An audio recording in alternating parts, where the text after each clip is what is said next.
Hey, what's up, everyone? Welcome to the Casually Fit Podcast. This is episode 44, I believe.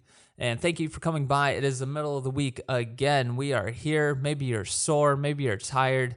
Maybe you just want to give up on this whole getting fit and losing weight thing right now. That's what it's like for most people during the middle of the week. And we're also kind of in the middle of the year, right? It's the middle of July. It's summertime.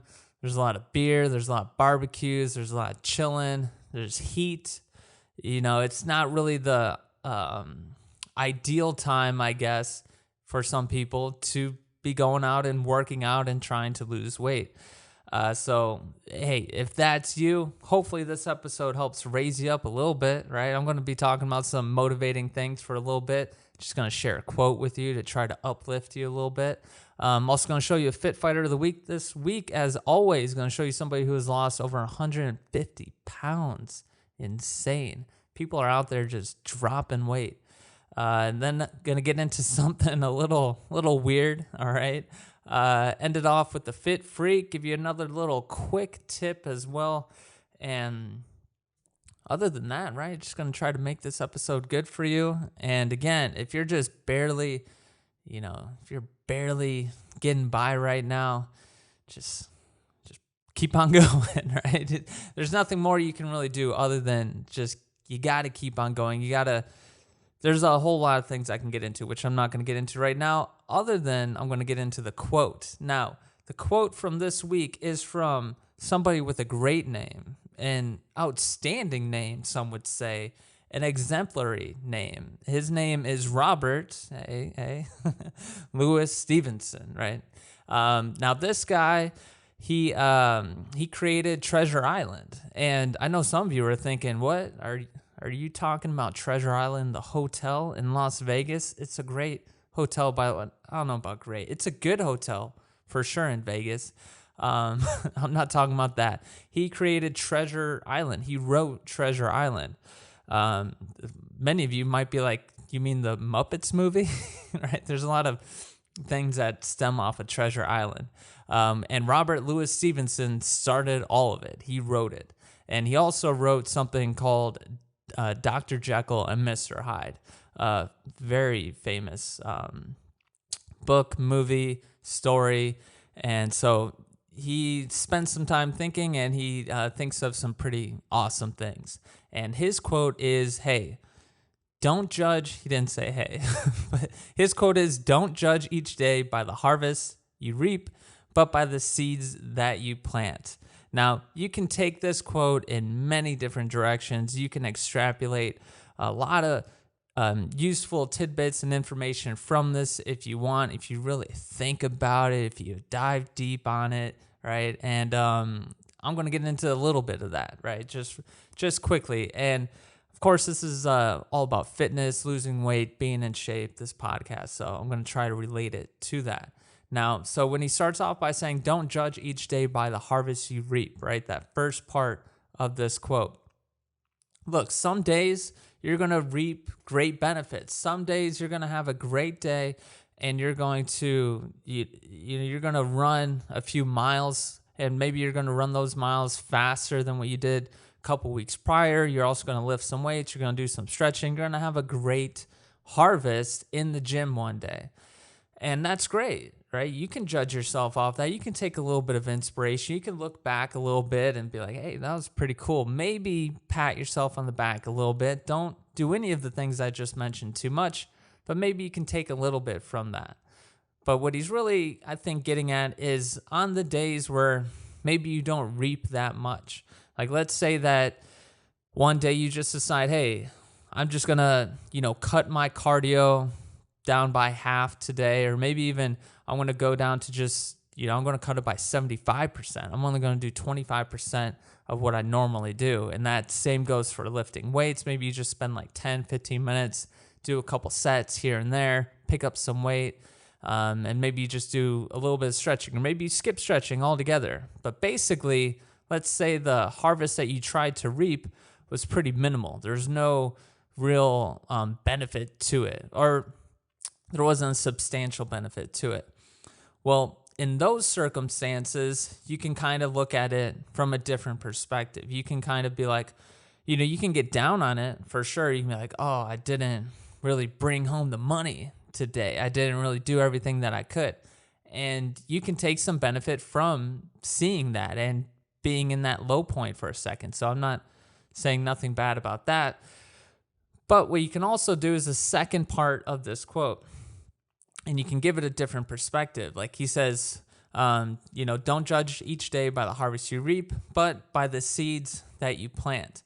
So you can look at that day, that weak harvest you had, that garbage harvest that you had, that lazy workout that you had, or just maybe not lazy, just maybe, just a workout that didn't really live up to your full potential. And you can look at that as a seed that is planted. You can say to yourself, well, at least I actually showed up to the gym, right? At least you actually went in and got on the treadmill and you got a little bit of workout in, right? You actually lifted up some weight. You strained your body a little bit. Maybe one bead of sweat dripped down off your forehead. Maybe that happened. It wasn't a waterfall of sweat coming off your body, but maybe it's one bead. Some days, hey, maybe that is enough. And you can look at that as in perspective. You can be like, well, you could have just stayed home. You could have just not gone to the gym. Could have stayed on the couch, ate some Frito-Lays, just hung out all day. You could have did that as well. But this seed that you planted of, no matter the reason why you didn't want to go to the gym, maybe you're sore, you're tired, you just feel like maybe you're doing too much, whatever the reason is, you decided to go. And that decision to go and at least do something is a seed that could be planted into your mind, and you could, grow that into later on, a couple weeks or a couple months down the road. You say, hey, well, I haven't really been working out too much this week. Maybe you're kind of falling off your program and you think to yourself that you need a day off, right, for whatever reason. Especially if you're falling off your program, a day off is usually not something that you need. So let's say you're thinking to yourself, well, maybe I do need a day off. But the seed that you planted a couple months ago is like, no, you got to go into the gym. You got to lift some weights. You got to jump on the treadmill and you got to start clanging and banging, right? So I don't know, maybe that's not the best best way to take this quote, but that's the way I'm taking this quote right now, which is it can help give you perspective on maybe just a bad day that you had. And you can look at it, you can try to find the positive things, the beneficial things, the little things that could grow into very beneficial things later on down the road. And especially especially when it comes to deciding to go and not to go to the gym. It's a very small decision, but it's also a very big decision for a lot of people. A lot of people that it doesn't come easy, especially in the beginning. And if you keep trying to plant this seed, no matter if you have bad workouts, no matter if you're not doing the best that you could be doing, or, if you go down the wrong path by comparing yourself to the other people in the gym, and you're feeling down about yourself, again, don't think about those things. Think about all the seeds that you're planting, the fact that you're instilling discipline into your life and into your body, and you continue to keep on going, right? In the circumstance on, if you decide not to go. And these little seeds, these little decisions just help you out later on, as far as trying to lose weight. If you automatically, almost like me, I can say that, I went a long time working out, then I took a long break from working out, and the break from working out and doing anything was long enough to where I was basically starting off from scratch again. And it was not easy for me to decide to keep on going to the gym. It's like a habit that I had to keep on instilling. I had to plant a bunch of little seeds, and it took a lot. It took a long time for those things to grow.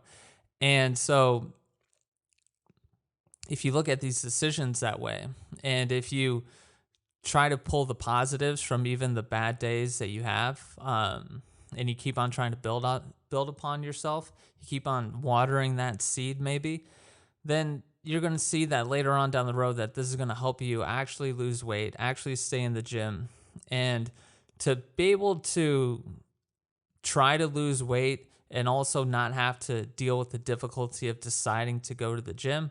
I mean, that's a huge thing. And I think deciding to go to the gym comes with perspective and it comes with habit. If you always decide to go to the gym, even when maybe your mind and body falsely say that you shouldn't, then that is a positive habit to build up. That is something that's discipline right there. That's something that everyone kind of needs to have, especially if you're trying to lose weight. Like if you're trying to lose weight, you got to buckle down pretty good to make sure that you can actually stick to the diet, stick to the workout plan, be in a caloric deficit. You got to do all the right things. So yeah, hopefully this quote helps you out, right? All right. Let's get into the Fit Fighter of the Week.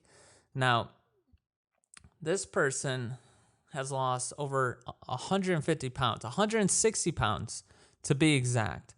And if you look up on the screen, her name or her handle on Instagram is Journey of Kai, CAI.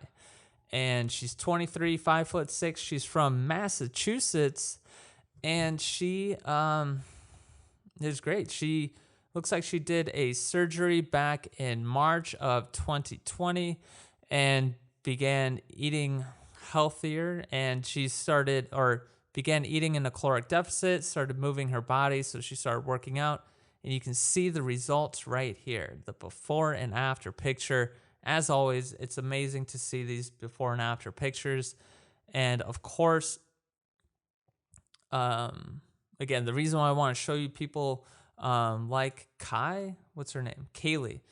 Her name's Kaylee. So the reason I want to show you people like Kaylee is because she shows you all these great things. Like she's got a great salad with some chickpeas and strawberries and chicken and whatever else, feta cheese it looks like, and I don't know, is that an avocado?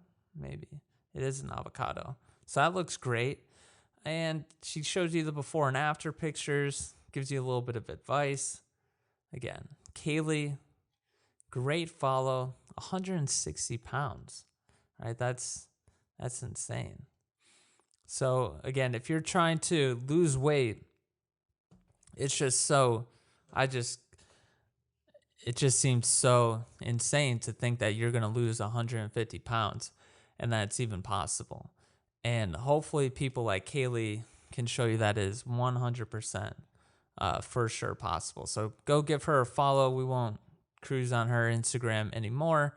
But yeah, everything will be linked down in the description box for you. That she is the Fit Fighter of the Week, of course, 160 pounds.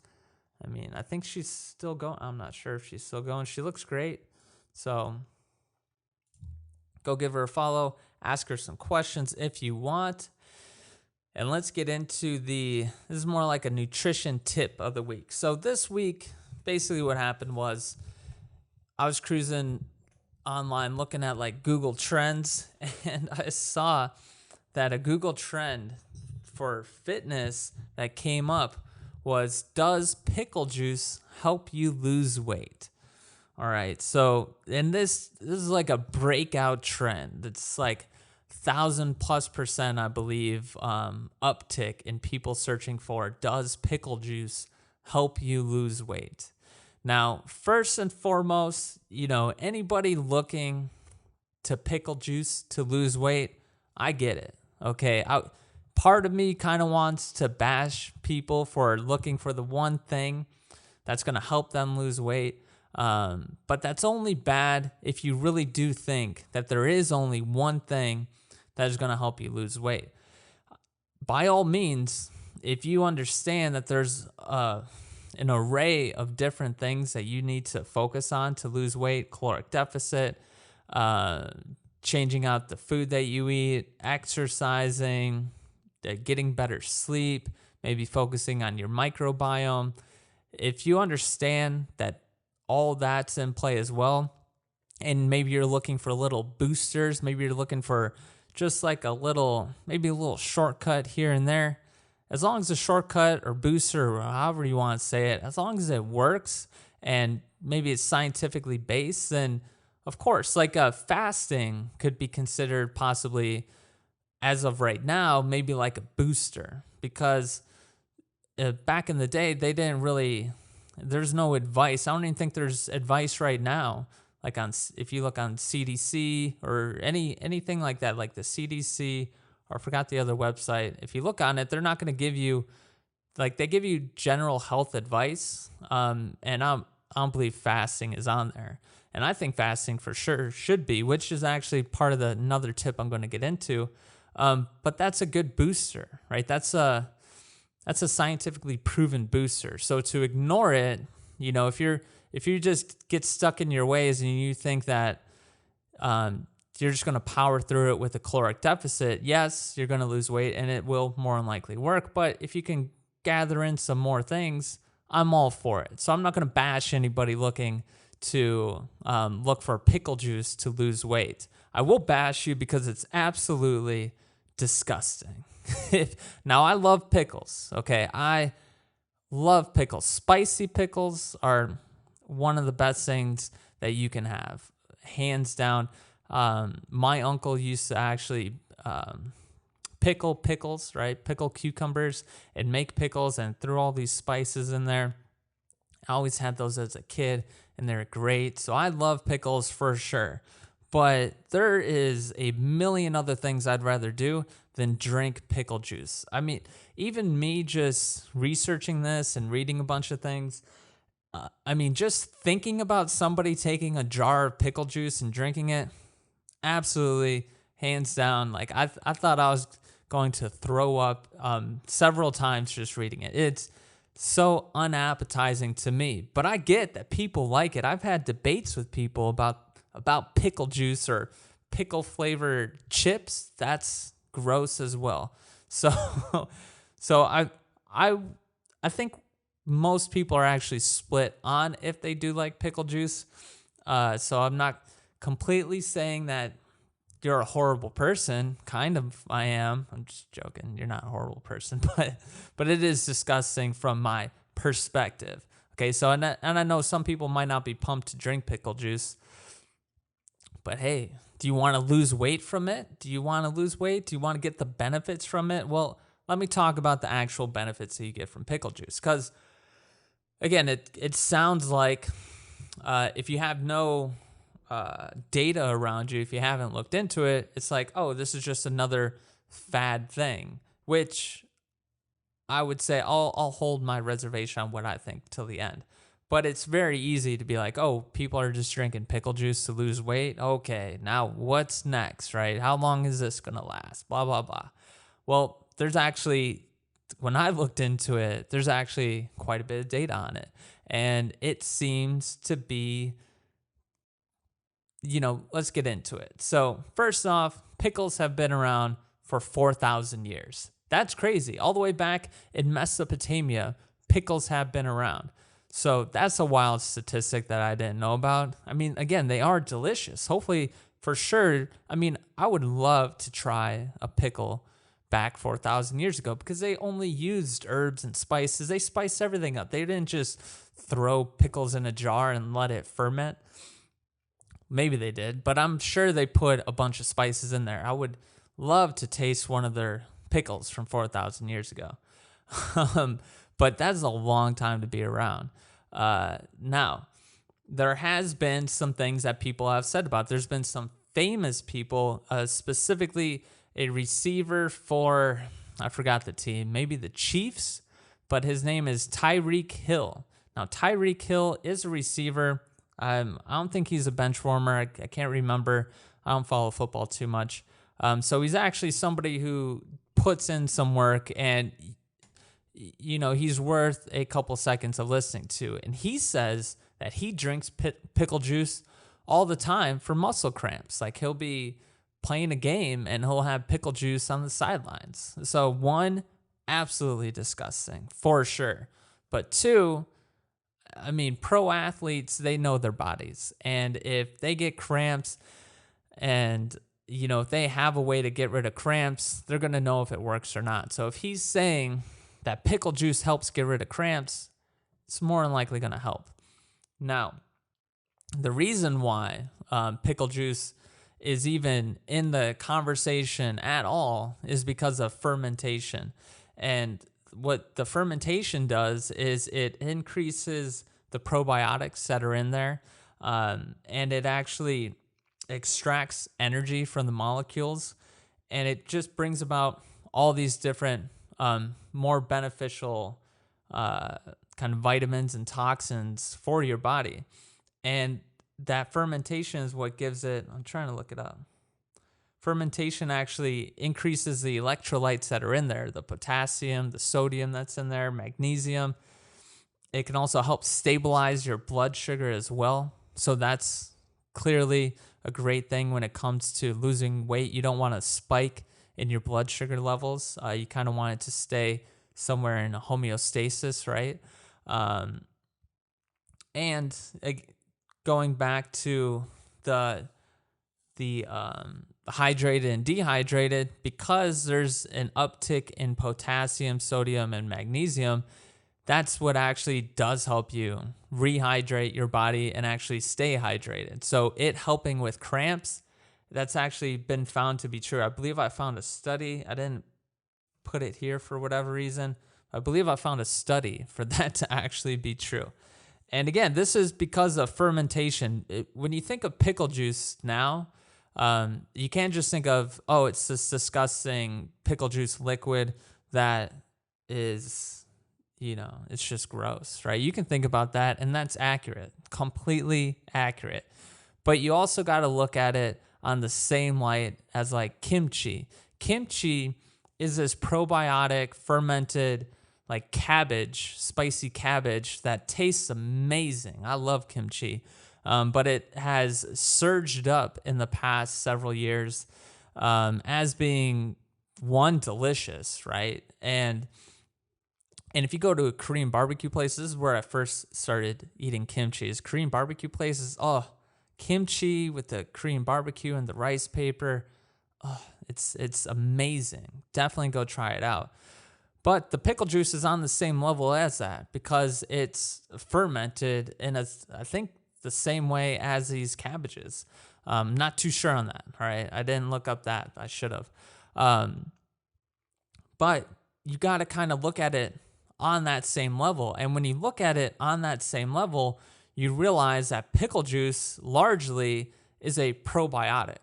And probiotics have been coming into the limelight as of late as well. Again, specifically kind of with kimchi, and now probiotic supplements are a huge thing because we're starting to learn more about our microbiome. We really didn't know really anything about our microbiome for a long time, up until quite recently. And now we're realizing that our microbiome plays a role in a whole lot of different things.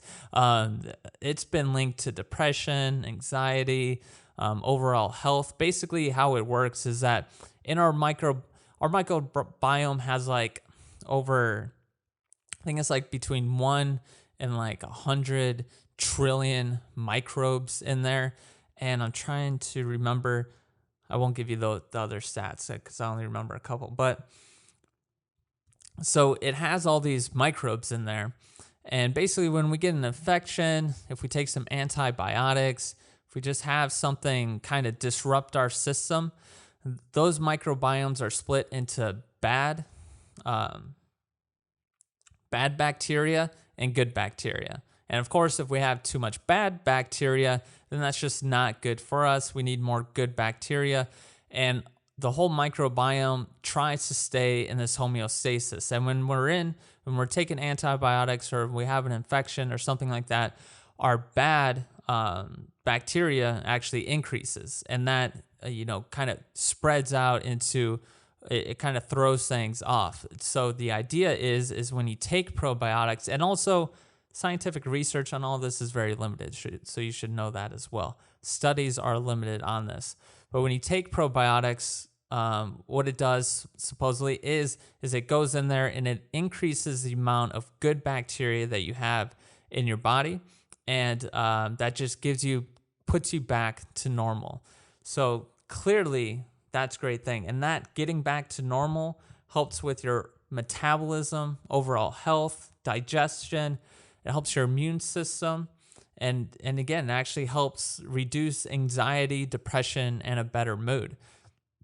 And there's a study on obese people who showed that they did not have a diverse microbiome. Like they had a lot of bad bacteria in them. And so the idea is taking probiotics can possibly help even this out, and can possibly, this is on the very fringe of everything, it can possibly help you lose weight. They also say it could be more like, so first of all, with the microbiome, probiotics, all that stuff, this seems to be something that people need to start paying more attention to. A lot of people, again, I didn't grow up talking about microbiome or anything like that. 1 trillion microbes inside my stomach. Are you kidding? I didn't know that. So so this is all somewhat new. No CDC, no health official has ever talked about the microbiome at all. So this is all coming out now, but all the results from looking at these things have shown that it is actually very important. So I would suggest checking it out, getting on any sort of probiotics just in general. You don't have to be downing pickle juice, right? Especially if you don't like it. There's other sources of probiotics that you can go to, but it seems to be a great benefit. And this pickle juice, because it's fermented, it's kind of a probiotic, so it can help you out in that way. And again, it increases the electrolytes so you can stay hydrated. So, potentially if you're better hydrated, you're probably going to have a better workout. You're probably going to be more apt to even work out if you're not feeling run down or dehydrated. Now, as far as the cramps, like as far as performance wise, this receiver saying that it helps with cramps. Well, cramps usually come around from being dehydrated. So you can also just be hydrated, right? You can also just drink water. So that can help as well. So this isn't like a replacement, but it's a nice to have. I wouldn't think that anybody should probably be drinking it every single day. But if you want to kind of put your microbiome more on an even keel, maybe down some pickle juice if you want, or get some kimchi, or get a probiotic supplement. But pickle juice, I mean, from what I looked at, the increase in potassium and sodium and magnesium, to, the electrolytes for your body, that's a great benefit for you. So I like that. And then the probiotics. Like if I was going to ever drink pickle juice, those would be the two driving factors for me.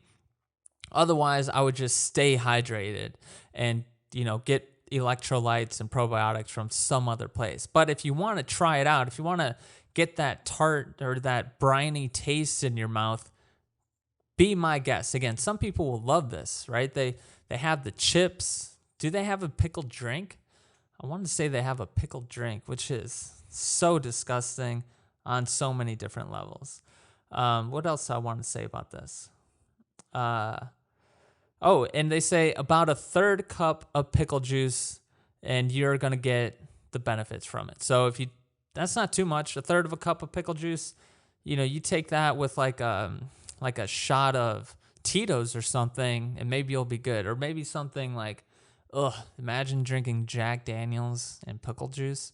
That's disgusting. I had a buddy one time who chased a double shot of, I want to say, Jack Daniels with milk. One of the most disgusting things I've ever seen in my life.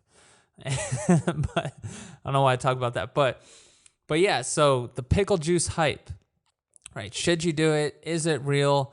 Again, this is all on the fringe of everything, but it is fermented. It does have this increase. It's very easy to, measure these electrolytes, the probiotics and all that, and all the effects or all the contents of the pickle juice.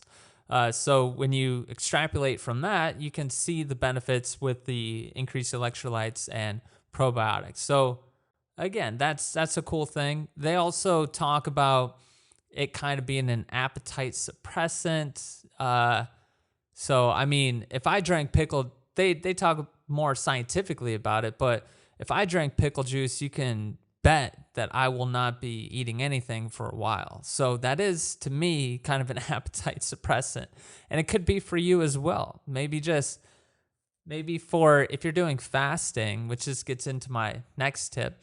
If you're doing fasting and you're trying to get past that hump, right? If you're trying to get from hours 12 to 14, maybe take a third cup of pickle juice, and that'll help you get to that 14th, 15th, 16th hour of fasting. And that, in essence, can kind of help you lose weight, get some probiotics in your system. That can possibly help you out there. Other than that, drinking pickle juice every single day to lose weight, that would be, in my consideration, a fad diet kind of thing, a kind of waste of time. Possibly, I don't know. If you want to do it. But again, don't count on it as being the one and only thing that's going to help you lose weight. And I also think there was a study, I try not to, it's very weak, so I don't want to bring it up for sure, but I believe I read a study that it did help a little bit with losing weight. So again, this is all on the fringe of everything. There's nothing, for a lot of things with fitness, sadly, there's a lot of things haven't really been researched enough. Like if our microbiome contains trillions of microbes and we don't really know what's really going on there, I mean, we're pretty far behind, right? That, to me, that seems like we're pretty far behind. And when it comes to weight loss prevention, weight loss, dealing with type 2 diabetes and weight loss, and dealing with visceral fat and all these things, again, we really don't know too much, right? We know dieting and exercising helps out pretty much in every circumstance, no matter what.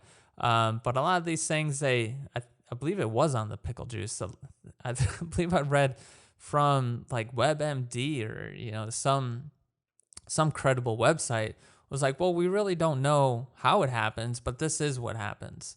So at least they know the result, but they don't really know how it comes about, which I believe is a problem. And then there's also the problem of what happens when you're just implementing too many probiotics into your microbiome. So again, they don't really know that as well. So if you got any data on that, if I'm completely wrong on that, go ahead, link it down below, send me a message, because I would love to read it, and I will take back what I said if that is true.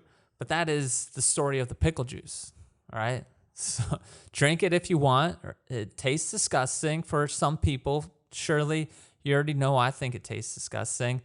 But again, it's got the probiotics, got some electrolytes.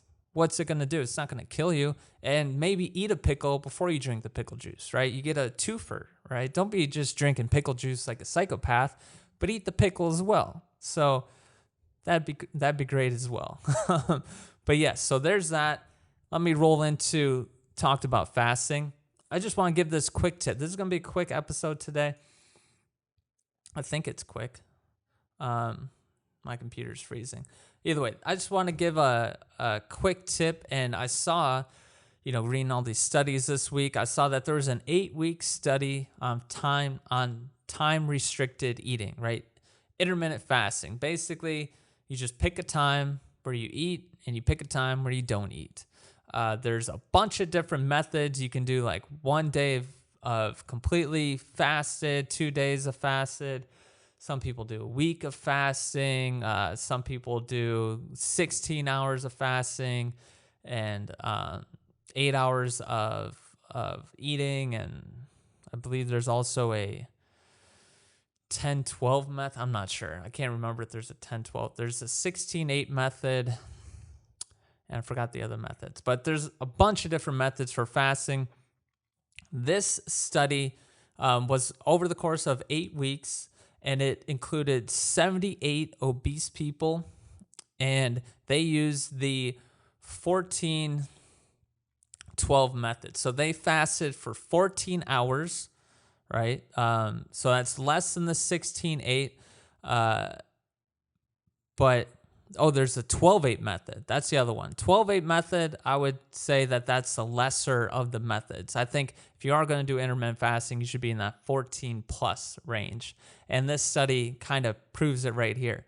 So this 8-week study showed these about 80 obese people that they fasted for 14 hours. And a new thing, a kicker with this study is that they actually let them have a snack at hour 12. So I know a lot of intermittent fasting people will be like, you can't have a snack. That throws you out of ketosis or whatever. It throws everything off. It's complete, makes it useless, whatever. Which if you're having like a high carb snack, that's very possible that that's exactly what it's going to do.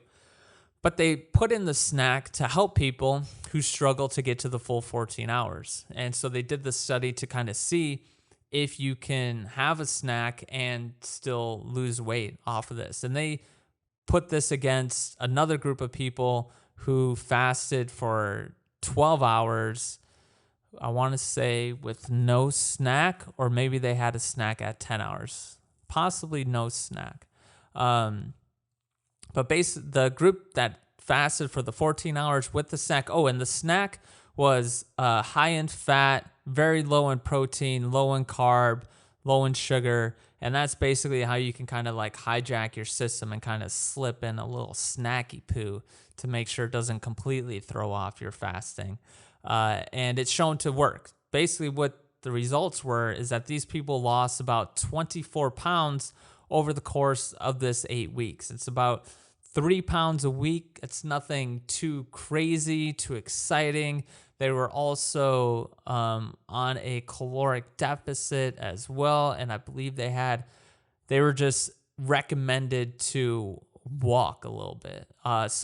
Which that was a great thing that I saw in the study, is that these people were like recommended to get like 7,000 plus steps or something. So that's not really, to me, yeah, you're walking, that's a good exercise. I mean, but to me, my perspective, you got to be ramping it up. You got to throw weightlifting in there a few times that week. You got to throw walking, and you got to throw maybe some more dedicated cardio on like a bicycle or on the treadmill. Maybe try jogging along with the 7,000 steps. But these people didn't do any of that extra stuff. They just like did the walking. And this is all self-reported as well. And I think this is during quarantine as well. So this is all them at home, self-reporting and doing all these things. So there's a lot of variables in there.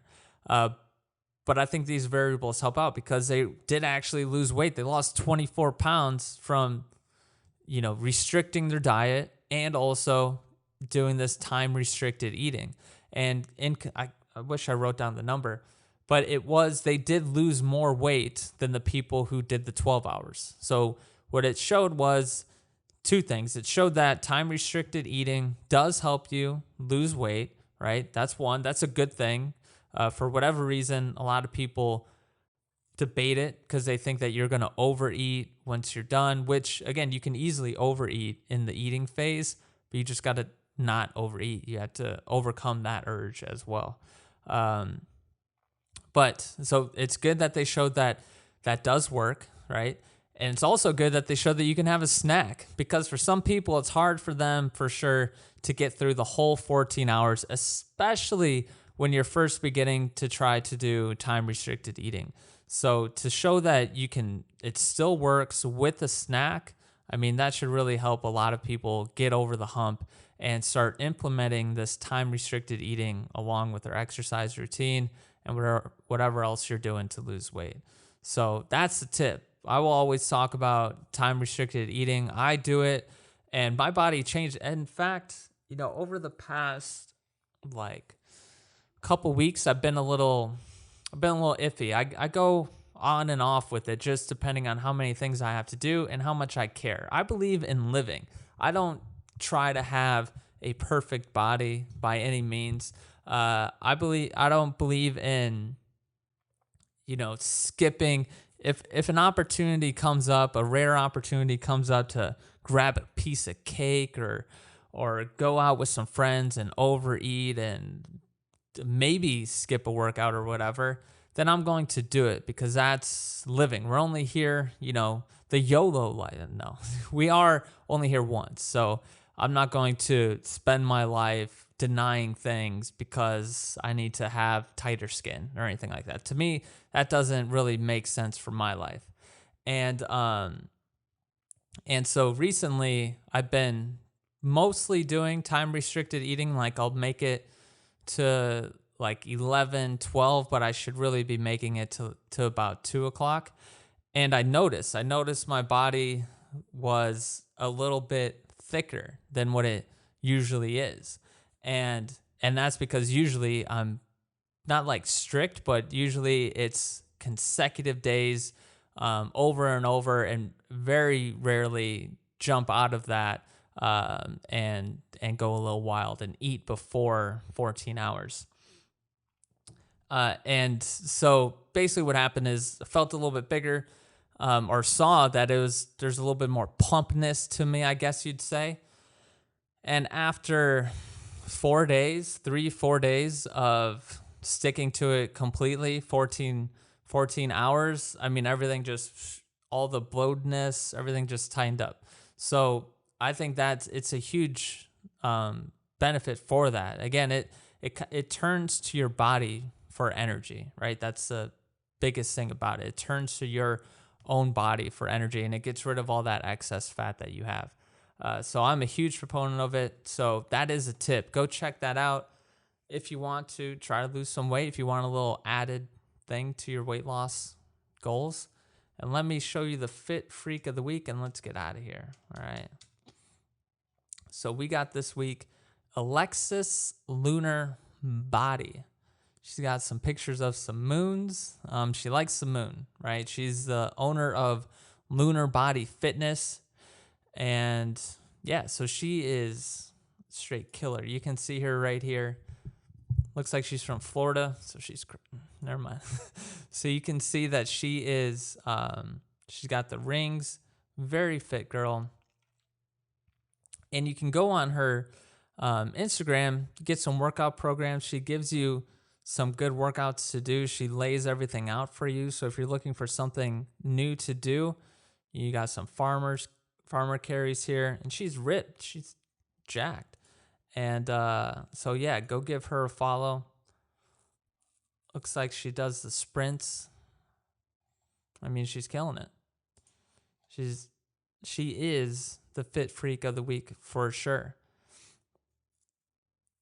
Look at her, just going. All right. And that's it. That's the Fit Freak of the Week. That's the episode. Go check her out. Everything's linked down in the description box for you. As usual, by the time I get to the Fit Freak of the Week, I am tired. It is now hot in here for whatever reason, and I'm ready. I'm ready to get out of here. Okay. So next week, going to get you something exciting, something nice, something fun. And again, we're just going to be on this journey together, see if we can, I'm not losing weight, but see if we can get you to lose some weight, see if we can get you to stick to the program and keep on going. Because that's what this podcast is about. It's hopefully to help people just keep on trudging along, keep on going, get some useful tips on the way, and just, get on a healthier path and then live life. But that is the episode. Thank you for coming by. Have a good one.